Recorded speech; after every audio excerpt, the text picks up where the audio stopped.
저는 이 시간 하나님의 진노에 대해서 말씀을 드리려고 합니다. 우리가 함께 봉독한 18절 처음 말씀이 하나님의 진노라고 하는 그렇게 듣기에 썩 좋지 않는 말로 시작이 되는 것을 우리는 봅니다. 로마서를 읽으시면 항상 기억에 두셔야 될 사실 하나가 있는데 그것은 1장 18절부터 로마서의 본론이 시작된다는 것입니다. 모든 믿는 자에게 구원을 주시는 하나님의 축복을 지금 이제 본격적으로 말씀을 하기 시작하는 서두에서 첫 마디부터 좋은 인상을 갖지 못한 하나님의 진노라는 말이 나온다는 사실에 대해서 우리가 주목을 해야 됩니다. 왜 그런가 하면 인생은 복음을 받기 전에 자기의 처지가 무엇인가를 먼저 알아야 될 필요가 있습니다. 그 처지는 다름이 아니라 하나님의 진노 아래 놓여 있는 사람이라는 것입니다. 나는 하나님의 진노를 지금 받고 있다 하는 처지를 처음부터 인식을 할 때 비로소 복음이 그 가슴에 들어올 수 있기 때문에 이렇게 기록한 것입니다. 18절 처음 말씀하고 끝에 말씀하고 이으면 하나님의 진노가 하늘로 쫓아 나타난다 하고 우리가 말을 할 수 있습니다. 그러니까 하나님은 하늘에서 진노하고 계시고 그 진노가 이 땅에 사는 사람에게 계속 임하고 있다는 의미입니다.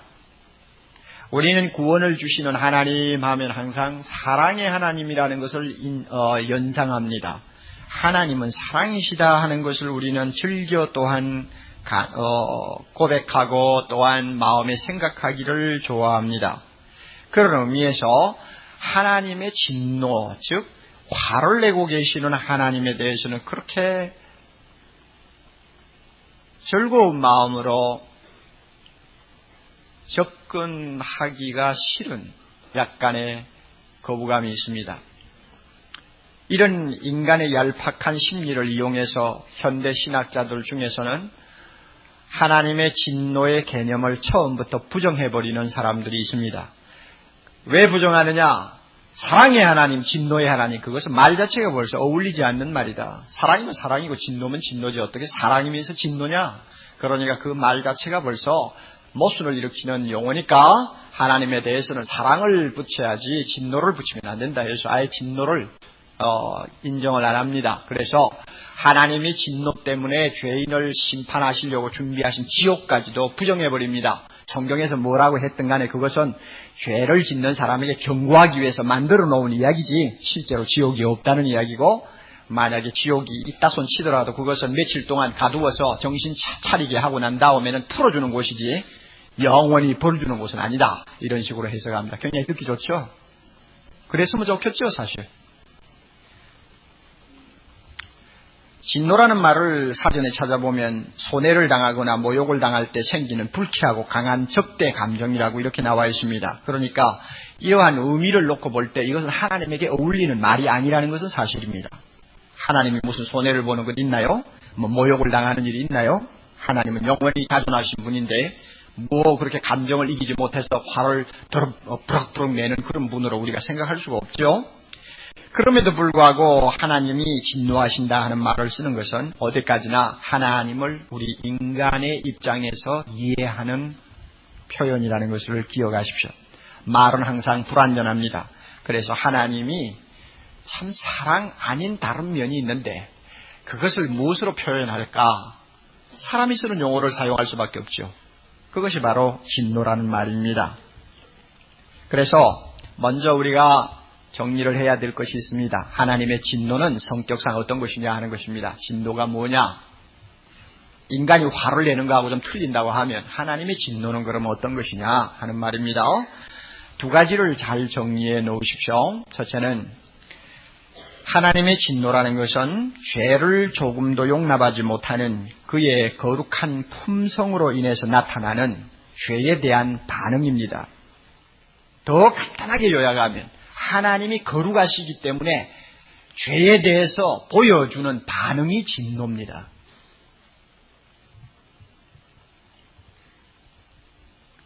죄를 보시고 죄인을 보시고 다루시는 그의 완전한 거룩의 다른 일면이 진노라는 말입니다. 그러니까 하나님은 거룩하십니다. 그 거룩하심에 대해서 우리가 이해를 하려면 그 거룩은 죄를 전혀 용납을 못합니다. 죄라는 것은 절대로 가까이 하지 못하게 합니다. 그러므로 죄가 가까이 온다든지 눈앞에 죄인이 보일 때에는 자연적으로 그 거룩은 반응을 일으킵니다. 그 반응이 뭐라고요? 진노라고 그랬어요. 하나님이 거룩하지 아니하시면 진노라는 말은 따라오지 못합니다. 하박국 1장 13절에 주께서는 눈이 정결하심으로 악을 참아보지 못하며, 그러시죠? 패역을 참아보지 못하신다. 바로 이것이 보지 못하고 보지 못하니까 보지 못하는 것에 대한 반응이 나올 거 아니에요. 그 반응이 진노라 그 말입니다. 또 하나님의 진노의 두 번째 의미를 우리가 생각해야 됩니다. 그것은 자기 백성 혹은 자기 자녀를 징계하시는 사랑의 일면이라는 것입니다. 사랑하면 화냅니다. 사랑하면 징계합니다. 구약에 보면은 하나님의 진노를 제일 많이 받은 백성이 있습니다. 그것은 바벨론 백성인가요? 아수르 족속인가요? 우상숭배 많이 하는 블레스 족속인가요? 아니면 하나님에게 택함을 받은 이스라엘 백성인가요? 누구예요? 이스라엘 백성이에요. 제일 사랑을 받아야 될 백성이 제일 많이 두들겨 맞았단 말이에요. 그 이유가 뭐냐면 하나님에게 죄를 범할 때마다 하나님이 너무 사랑하시는 자녀라 가만히 내버려 둘 수가 없어서 때리는 것입니다. 그 때리는 것이 하나님의 진노라는 말입니다. 그래서 잠언 3장 12절에 주께서 그 사랑하시는 자를 징계하시기를 마치 아비가 그 자녀 기뻐하시는 아들을 징계한 같이 하신다 이랬습니다. 이게 바로 진노입니다. 사랑의 다른 면이에요. 그래서 칼 브라이트라고 하는 신학자는 유명한 말 한마디를 했는데 하나님의 사랑은 그의 진노 속에서 구체화된다. 이해하실 분만 이해하세요.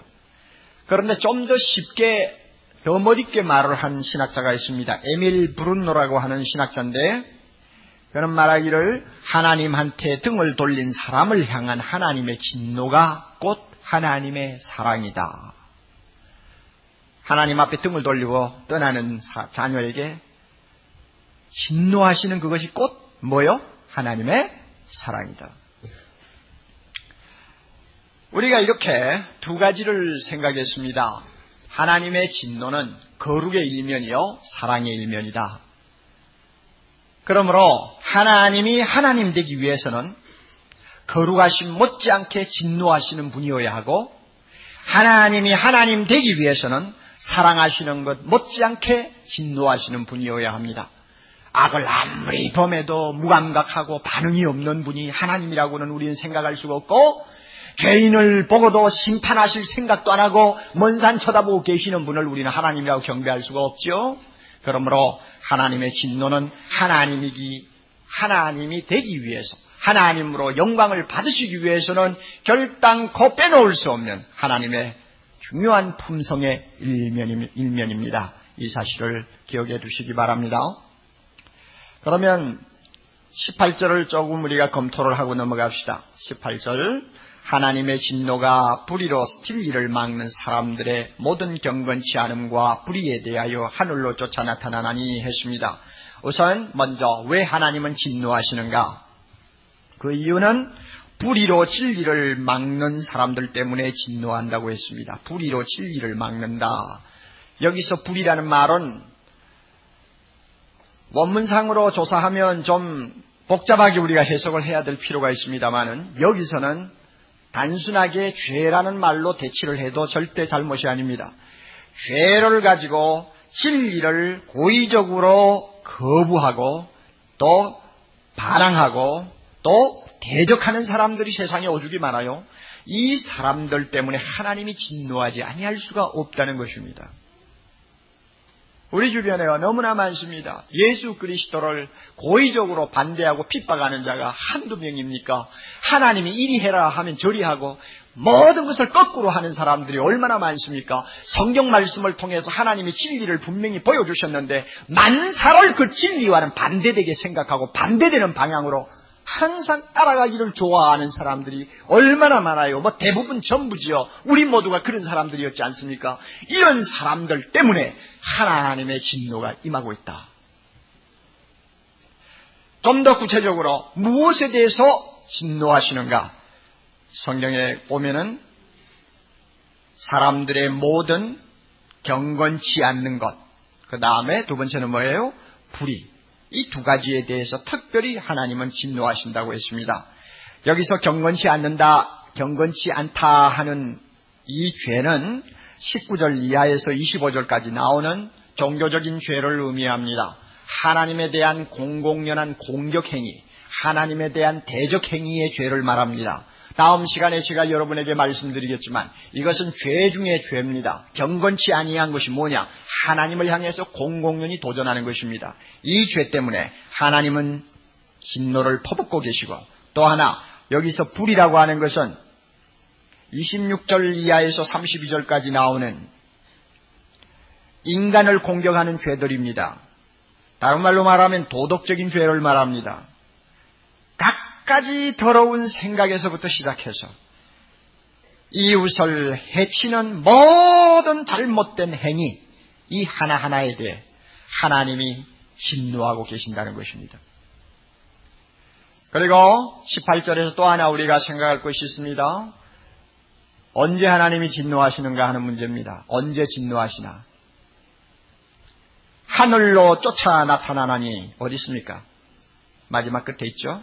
하늘로 쫓아 나타나나니, 이 말은 하늘로부터, 하나님이 계시는 곳으로부터 나타나나니 하는 말은 현재 진행 동사입니다.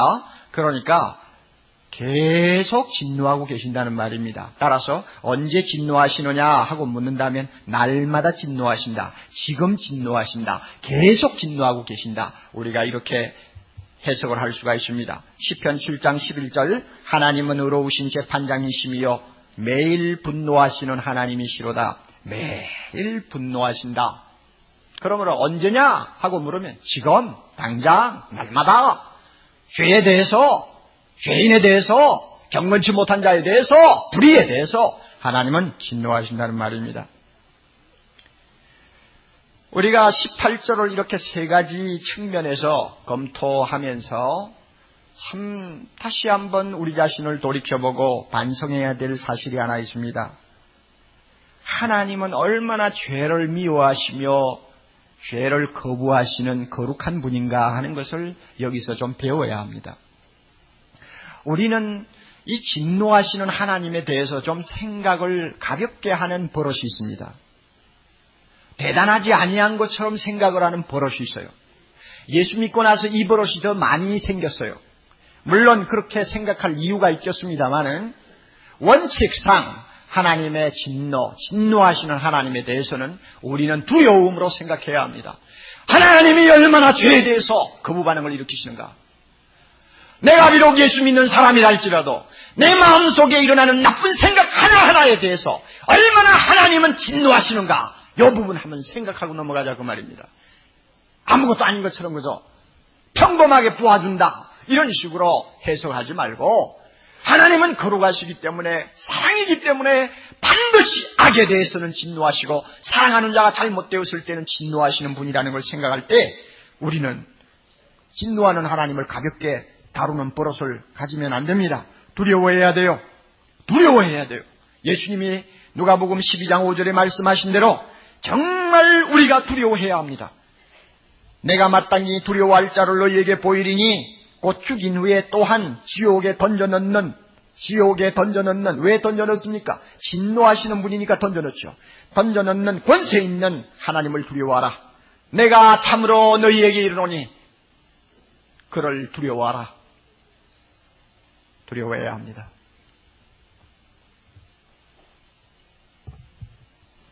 버릇없는 손자처럼 할아버지를 사랑만 할 줄 알지 할아버지를 존경하고 두려워할 줄 모르면 할아버지 수염 잡고 늘어지는 것처럼 우리가 하나님을 버릇없는 손자처럼 섬기기 쉬워요. 정말 하나님이 어떤 분인가를 알아야 돼요. 진노하시는 하나님. 자, 이 사실을 우리가 이렇게 말씀을 통해서 검토를 했는데, 제가 여러분에게 솔직한 질문 하나를 좀 던지고 싶습니다. 저 자신의 질문이고 또 우리 모두의 질문일 수도 있습니다. 하나님이 정말 날마다 이렇게 죄를 범하는 사람에게 대해서 진노하고 계신다면 오늘도 진노하고 계시나? 진짜 진노하시는 분인가? 하나님을 거역하는 자를 향해 정말 진노하고 계시나?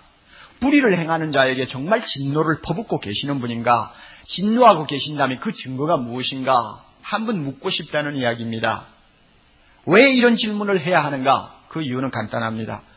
정말 진노하시는 것 같은 증거가 별로 안 보여서 그렇습니다. 여러분 그렇게 안 느끼세요? 오늘 현실을 볼 때 말입니다. 악을 행하는 자를 정말 심판을 하고 계시나? 하고 물을 때 가만히 내버려 두지 심판하는 것 같지를 않고 오히려 이 세상에서 선하게 살려고 하고 하나님의 뜻대로 살려는 사람이 하나님의 진노를 받아서 날마다 고생하는 것처럼 보이는 이상한 세상이란 말이요. 그러니 정말 하나님이 진노하고 계시는가? 저는 이 문제를 가지고 가끔 실험을 합니다. 하나님의 진노가 하늘로부터 임하고 있다면 절대로 무사할 수 없는 자들이 왜 저렇게 건재한가?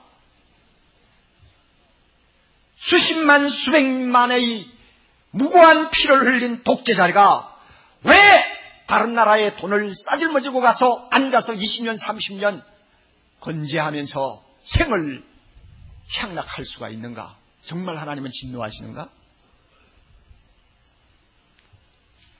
예수 그리스도의 진리를 그릇되게 가르쳐 수많은 영혼을 낚시질하는 사냥하는 이단 괴수들이 왜 오래 살면서 자기가 하고 싶은 모든 일을 다 하도록 용납하는가? 과연 하나님은 진노하시는가?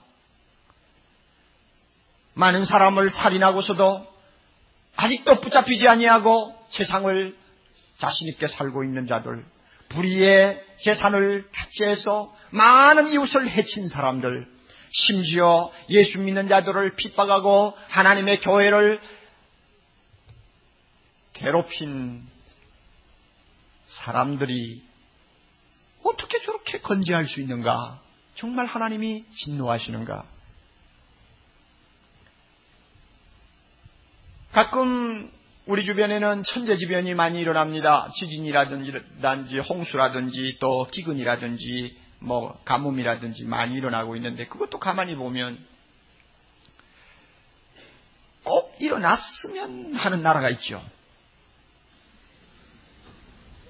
꼭 저 나라에 좀 이런 일이 있어야 되는데 하는 그런 데가 있지 않습니까? 내가 여기서 꼬집으면 곤란하고 그런 데가 있죠. 그런데 그런 나라에는 잘 안 일어나고 일어나도 천재지변이 일어나도 조금 일어나고 우리 보기에 그렇게 죄가 없어 보이는 나라는 너무너무 지긋지긋한 일들이 일어난단 말이에요. 하나님이 진노하시는 때 대상을 잘못 보셨나 하는 생각도 날 정도입니다. 예를 들어서 아프리카 같은 경우는 사하라 사막 이하의 아프리카 나라는 거의 40% 정도가 예수 믿는 사람들입니다. 그런데 어쩌면 그렇게 오랫동안 가뭄으로 고생을 하고 먹지 못해서 죽어가는 거 하나님 왜 저렇습니까? 우리가 이런 생각을 할 수 있단 말이에요. 그러니 정말 하나님이 진노하고 계시는가 하고 스스로 물을 때 우리 마음속에 나도 모르는 회의가 일어난다는 말입니다. 성경을 보면 하나님께서 어떤 악을 범한 사람이나 나라를 사정없이 현장에서 진노하시는 증거로 심판하는 예가 가끔 있습니다. 구약에서 가장 대표적인 것이 어디입니까? 소돔 고모라죠. 그런데 오늘날 소돔 고모라 같은 심판을 받는 어떤 도시나 나라가 있습니까? 없단 말이에요. 잘 안 보인단 말이에요. 또 개인에 대해서도 정말 가만히 두어서는 안 될 사람을 하나님께서 그저 완전히 심판하셨다고 말할 수 있을 정도로 해치우는 일이 가끔 성경에는 있죠. 헤로도왕 같은 사람입니다. 몸에 충이 먹어가지고 스스로 하나님인 채 하다가는 그냥 하루도 못 넘기고 죽었죠. 그런 일들이 지금 있느냐? 별로 없는 것 같단 말이에요. 물론 가끔은 있어요. 가끔은 있어도 너무 없어요. 너무 희소해요. 좋지 않는 말이니까 우리나라 예를 들 필요 없고 먼 나라 예를 하나 듭시다. 어느 부부가, 제가 읽은 글에서 그래요. 어느 부부입니다. 부부. 이름을 들 건 없고요. 안 좋은 이야기니까. 어느 부부가 25년 결혼 생활 참 행복하게 살았습니다. 거기에 그랬대요. 이상적인 결혼 생활은 아니었지만 행복한 결혼 생활이었다. 무슨 소리인지 모르지만 하여튼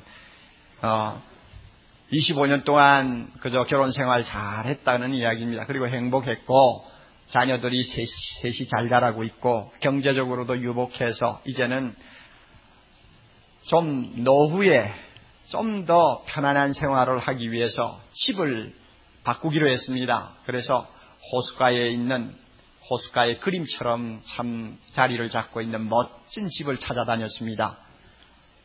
마침 한 곳을 찾았어요. 너무 좋은 집입니다. 그 집의 주인하고 이제 거래가 시작되었는데 그 집 주인은 부인이 세상을 떠났는지 아니면 이혼해서 나가버렸는지 모르지만은 호레비가 사는 집이에요. 그 호레비가 집을 팔려고 내놨어. 그래서 부부가 그 집을 사기로 계약하고 몇 달 동안 왔다 갔다 했습니다. 2달이 지나고 나서 느닷없이 갑자기 부인이 남편에게 하는 말이 나는 이혼해야 되겠습니다. 남편이 기가 막히죠. 왜 갑자기 이혼하려고 달려드는지. 남편이 말을 잃었어요. 당신 왜 그러오 하니까 말을 잘 안 하고 있어요. 하여튼 나는 이혼하고 떠나겠어. 그럼 애들 어떻게 할 거요? 애들은 당신이 맡으시오. 아빠가 맡으시오. 나는 이 집을 나가겠어. 하룻밤을 지나고 그 다음날 아침 남편은 커피잔을 손에 들고 나오면서 자 이제는 헤어져야 된다는 생각을 한 기가 막힙니다. 부인을 보고 마지막이군요. 그랬더니 부인이 손가방 몇 개를 들고 나가면서 안녕히 계십시오 하고는 빠이빠이 하고 나갔습니다. 그런데 이 여자가 어디를 갔는가 하면은 호숫가에 있는 그 집 주인하고 만나러 간 거예요. 그 호레비하고 눈이 맞아가지고 같이 살기로 한 겁니다.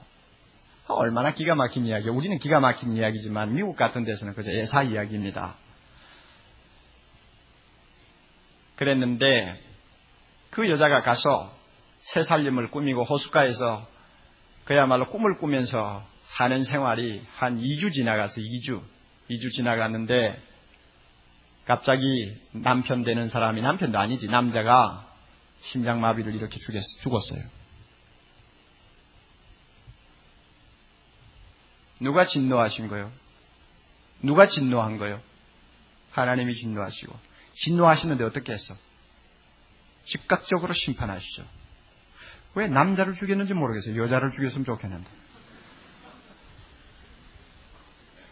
가끔 세상에 보면은 어떤 잘못을 범했을 때 여유를 주지 않고 당장 심판하시는 경우가 있어요. 그거 진노의 표지요. 그런데 그것은 아주 희소합니다. 아주 희소하고 우리 눈에는 잘 안 보여요. 그거보다 더 심한 악을 범한 사람도 얼마나 잘 사는지 어떤 여우는 보니까 여우인지 늑대인지는 모르지만은 8번 9번 결혼해도 잘만 살더라고. 이제는 늙어가니까 이제는 30살이나 나이가 젊은 또 남자하고 또 이제는 마지막 결혼이다 하면서 살더라. 그래도 얼마나 건강하고 팔자가 늘어져 보이는지. 하나님 왜 가만히 두나 말이에요. 그런 거 보면. 그거 보면 이해가 안 돼요. 교회 안에서도 마찬가지입니다. 삽비라와 아나니아 같은 경우는 헌금 잘못하다가 어떻게 됐나요? 하나님의 진노 앞에 그 자리에서 당장 죽었어요. 오늘날 이런 일이 있습니까? 있어요? 벤스 헤브너라고 하는 나이든 어떤 미국 목사님이 그런 말을 했어요.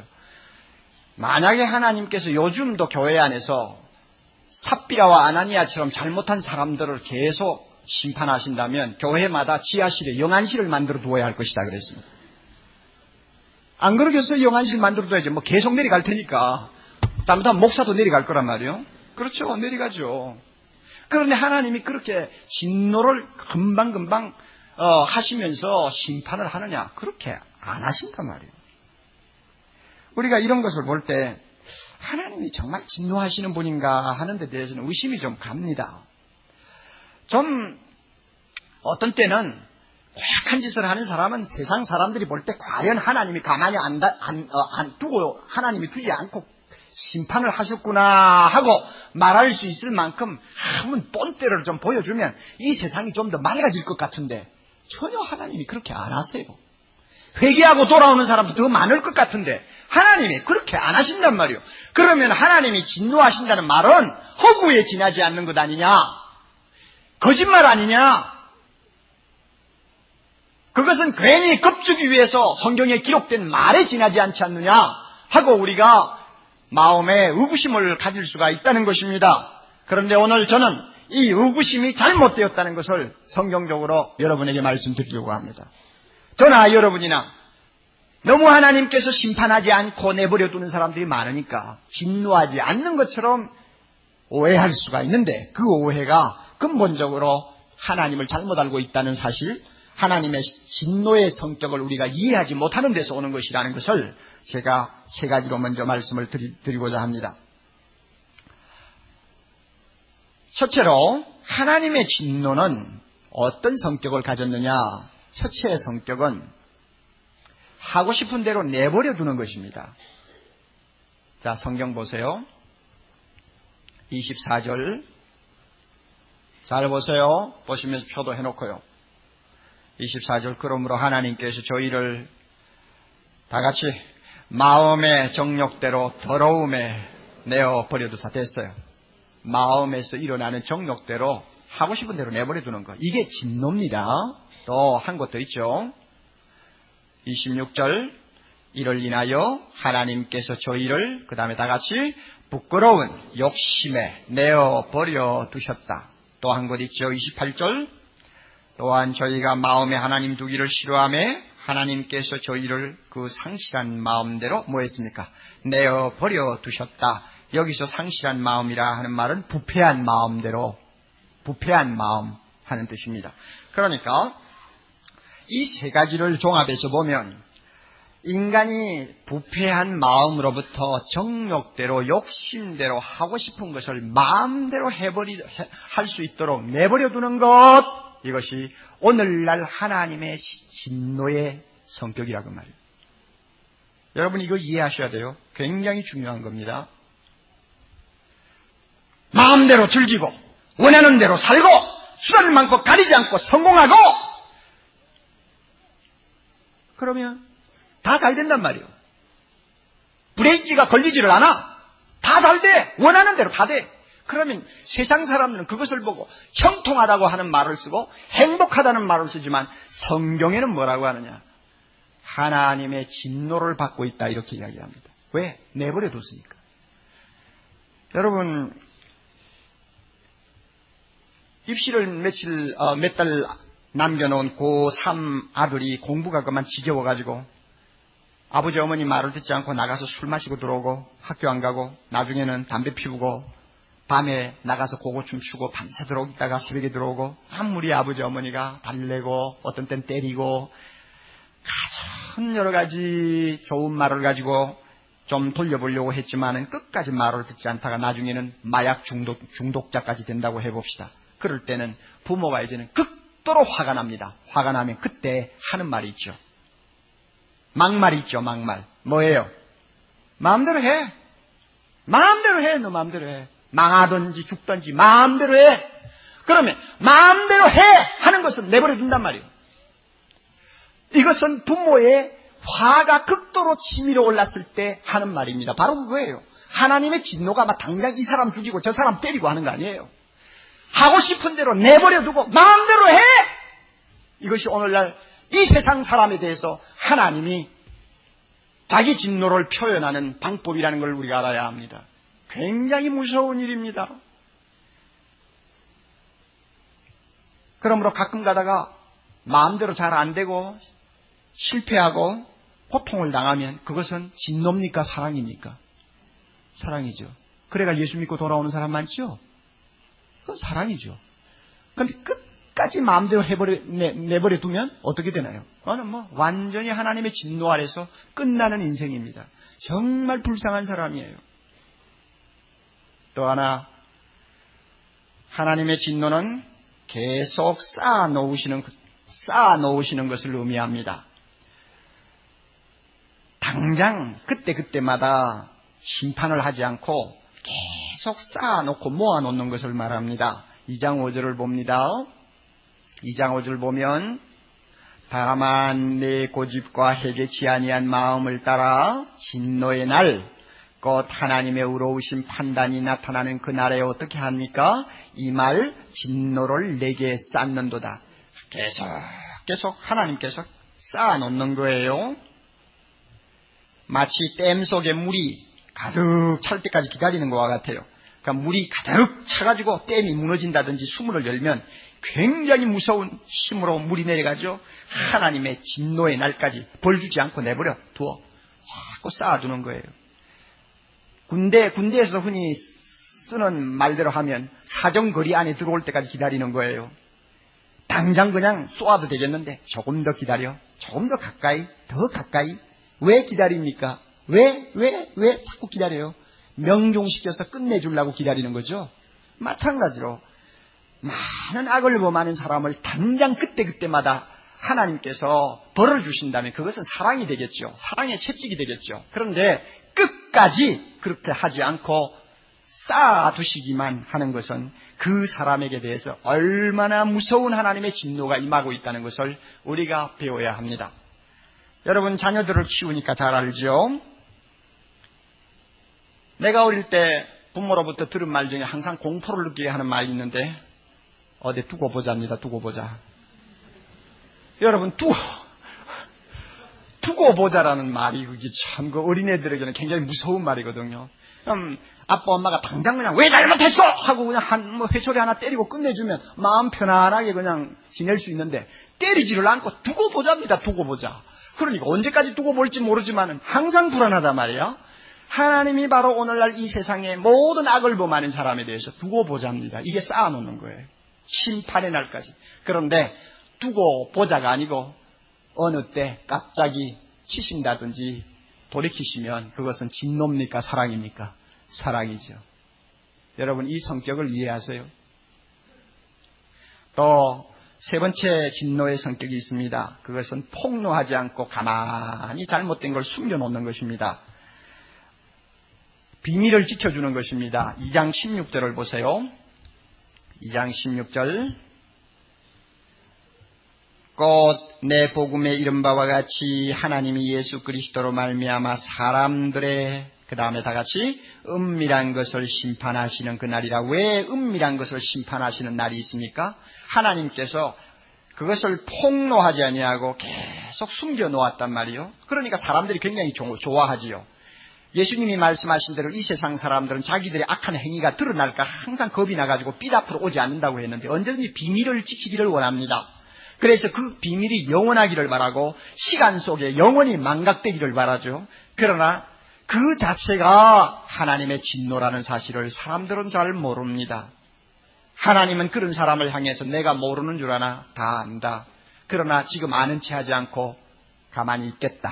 그 말입니다. 그러니 모르는 채 하고 가만히 있는 거 이거 무서운 거예요. 하나님이 진노하는 겁니다. 끝까지 가만히 두면 그 사람은 영원한 멸망을 받을 사람입니다. 그러나 무슨 나쁜 짓을 했더라도 언젠가 하나님이 그것을 부끄럽지만 폭로하시고 그것 때문에 매를 때리시면 그것은 진노입니까? 사랑입니까? 사랑이죠. 그래서 예수 믿고 돌아오고 회개하고 하지 않습니까? 그런데 끝까지 내가 모르는 줄 아나 하고는 가만히 내버려 둔다. 이것만큼 무서운 진노가 없어요. 오늘 우리가 세 가지를 정리했습니다.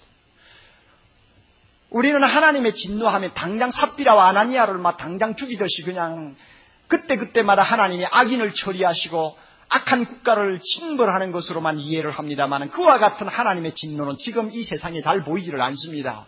그러면 오늘날 이 시대의 하나님의 진노의 성격이 뭐냐? 바로 지금 여러분에게 말씀드린 세 가지입니다. 잘 기억하십시오. 하나님은 지금도 진노하고 계십니다. 하나님의 진노는 지금도 맹렬하게 하늘로부터 죄인들에게 모든 경건치 아니한 일에 대해서 내려오고 있습니다. 그러므로 예수 없이 마음대로 살면서 잘되는 사람일수록, 형통하기만 하고 아무 탈이 없이 예수 없이 그냥 행복하기만 한 사람들, 남몰래 나쁜 짓을 아무리 범해도 그것이 들통이 나지 아니하고 끝까지 마치 돌멩이가 바다에 가라앉으면 다시 떠오르지 않듯이 늘어나지 아니하고, 그래서 기고만장한 사람들, 이와 같은 사람들이 그런 생활을 계속 끝까지 할 경우에는 그것 자체가 바로 무서운 하나님의 진노를 받는 것이라는 것을 우리는 배워야 합니다. 하나님의 진노는 너무나 무섭습니다. 너무나 무섭습니다. 그렇기 때문에 하나님께서는 우리 인간이 이 진노를 피할 수 있도록 길을 열어주셨습니다. 이것이 복음이죠. 길을 하나 열어놨어요. 딱 한 길 열어놨어요. 어딘지 압니까? 5장 9절. 5장 9절. 다 같이 읽습니다. 그러면 이제 우리가 그의 피를 인하여 의롭다 하심을 얻었은저 더욱 그로 말미암아 진노하심에서 구원을 얻을 것이니. 할렐루야. 하나님이 이 무서운 진노를 피할 수 있는 길 하나를 열어두었는데 그것이 십자가의 길입니다. 우리가 받아야 될 모든 죄의 형벌을 예수 그리스도에게 다 쏟으시고, 십자가에서 예수님이 그 모든 죄로 인한 진노를 다 받으시고 우리를 그 진노에서 피하게 해놓으신 길입니다. 그것이 예수 믿고 십자가 앞으로 나아가는 길입니다. 하나님이 이 길 만들어놨어요. 이 길 만들어놓고 누구든지 예수 그리스도 이름을 부르면서 십자가 밑으로 피하기를 기다리고 있습니다. 그러므로 사랑하는 형제자매 여러분, 오늘 이 자리에 앉아 예배드리는 우리는 마음으로 감사할 것이 하나 있습니다. 주님, 내가 과거에 예수 모르고 살 때 가만히 끝까지 내버려 두지 아니한 것 감사합니다. 끝까지 기다리지 아니한 것도 감사하고요. 끝까지 덮어주지 아니한 것도 감사하고요. 실패를 통해서, 불행을 통해서, 병을 통해서, 가난을 통해서 여러 가지 방법으로 나를 빨리 깨우쳐 주어서 십자가 밑으로 피하게 해주신 거 감사합니다. 우리 마음속에 감사가 나와야 됩니다. 우리는 드디어 하나님의 진노를 피한 복된 자녀들이 되었습니다. 가끔 잘못하면 매를 맞을 수는 있지만은 하나님의 그 무서운 진노 아래서는 이미 우리는 떠난 사람들입니다. 믿습니까? 할렐루야. 여러분 가정에 만약에 아직도 예수를 믿지 아니하는 사랑하는 식구가 있습니까? 남편일 수도 있습니다. 부인일 수도 있습니다. 자녀일 수도 있습니다. 형제일 수도 있습니다. 그런데 예수를 안 믿는데도 너무 건강하고 지금까지 실패를 해본 일이 없고 하는 일마다 형통하고 그래서 무엇 하나 아쉬운 것이 없어 보이는 사람입니까? 그렇다면 그 사람은 지금 굉장히 위험한 자리에 있습니다. 누구의 진노 아래 있습니까? 하나님의 진노 아래 있는 것입니다. 내버려 두었는지도 몰라요. 어디 두고 보자 하고 기다리는지도 몰라요. 그러므로 그런 가족들을 위해서 우리가 기도할 제목이 있어요. 하나님 아버지, 제발 내버려 두지 마옵소서. 이 기도 할 수 있습니까? 남편을 위해서? 내버려 두지 마옵소서. 기다리지 마옵소서. 언제까지입니까? 하나님 덮어두지 마옵소서. 여러분 이 기도 할 수 있어요? 이거는 세상 말로 말하면, 막말로 말하면은 좀 한 대 때려서 좀 녹아나게 만들어달라는 이야기인데, 여러분 남편의 영혼을 구원하기 위해서, 남편이 십자가 밑으로 피하도록 하기 위해서 여러분 이 기도 할 수 있습니까? 이 기도 할 수 있어야 우리는 그 영혼을 구원할 수 있습니다. 어떤 집에 가면은 예수 믿지 않는 남편이 하는 사업 너무 잘 돼가지고 막 가정에 막 의리하고 번쩍번쩍합니다. 그리고 막 온 식구들이 건강해서 기름이 흐릅니다. 그리고는 목사님 보고 하는 말이 하나님께서 우리 가정에 얼마나 축복해 주셨는지 모릅니다. 너무 자녀들이 잘 자라고요. 아빠도 건강하고요. 사업도 잘 되고요. 이러고요. 저러고요. 이러고요. 그런데 성경을 바로 아는 목사가 들을 때는 예수 안 믿고 하나님 앞에 회개하지도 않는데 그렇게 이러고요 저러고요 잘 된다고 하는 것 자체가 뭡니까? 하나님의 진노 아래 있다는 사실을 알아야 되는데 그걸 축복이라고 착각을 하고 앉아있으니 기가 막힌다고 말이에요. 그러니 그런 생각을 가진 사람이 그 잃어버린 영혼을 위해서 진짜 기도하겠느냐 그 말입니다. 여러분 기도하세요. 내 남편 내버려두지 마옵소서. 기다리지 마옵소서. 덮어두지 마시고요. 돌아오게 하셔서 십자가 밑으로 빨리빨리 하나님의 진노를 피하게 하옵소서. 우리가 세상 사람들을 보고도 마찬가지입니다. 우리 주변에 너무나 하나님 없이 살면서도 자고한 사람들이 많습니다. 정말로 아쉬운 것이 없는 사람이 많아요. 끝까지 그들이 그렇게 살면 그들만큼 불쌍한 사람이 없습니다. 왜? 하나님의 진노의 자녀들이기 때문에 그렇습니다. 그들을 향해서 당신 지금 잘 되는 것이 성공이 아니고 하나님의 진노입니다. 당신 지금 형통한 거 당신에게 행복이 아닙니다. 그것은 하나님의 진노입니다. 빨리 피해야 합니다. 예수 믿고 십자가 밑으로 피하십시오 하고 우리가 눈물로 그들을 인도하고 그들을 주님 앞으로 데리고 나올 수 있는 사람이 되어야 합니다. 이것이 우리 크리스찬의 심정입니다. 그러므로 결론입니다. 여러분, 세상을 보는 인식을 바꾸십시오. 행복한 자를 보는 인식을 바꾸세요. 형통한 사람, 성공하는 사람을 보는 시각을 바꾸세요. 성경이 그들을 향해서 무엇이라고 말하고 있는가를 정확하게 판단하고 그 실체를 우리가 바로 볼 줄 알아야 합니다. 모든 사람들이 예수 없이 사는 것은 성공할수록 그것은 하나님의 진노 아래 있다는 것을 알아야 합니다. 그럴 때 그들을 불쌍히 여길 수 있습니다. 이 시간 우리가 그들을 불쌍히 여기는 마음으로 그들을 생각하면서 또 내 가정이 아직도 주님 앞으로 돌아오지 않고 만사가 형통해서 교만에 빠져있는 남편 혹은 아내, 자녀를 위해서 생각하면서 부를 찬송이 하나 있어요. 269장입니다. 269장. 웬일인가 내 형제여 주 안이 믿다가 죗값으로 지옥 형벌로도 바뀌었구나. 웬일인가 내 형제여 재물만 취하다가 세상 물건 불탈 때에 너도 타겠구나. 참 과거에 우리는 이런 찬송 부를 때 안 믿는 식구들 때문에 눈물을 흘리면서 많이 불렀고 안 믿는 친구들 생각하면서 참 눈물로 부른 찬송가입니다. 여러분 하나님의 진노를 아십니까? 진노 아래 놓여있는 사랑하는 식구들을 여러분이 기억해 보십시오. 이런 찬송 부르면서 우리 가슴이 타야 합니다.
다시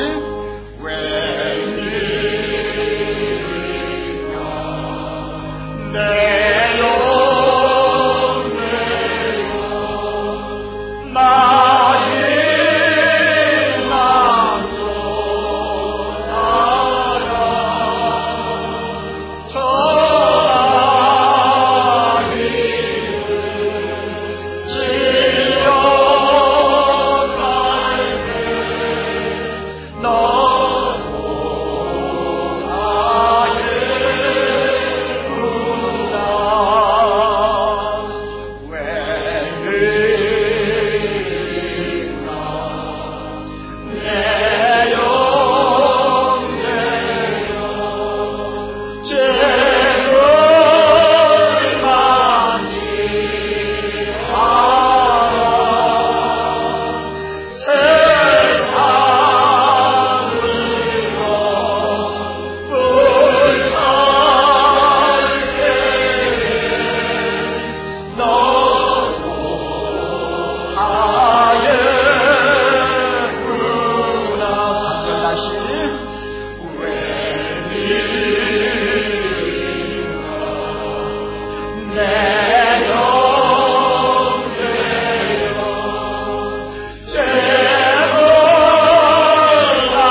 사랑하는 형제, 자매 여러분, 하나님의 진노가 무엇인지 아십니까?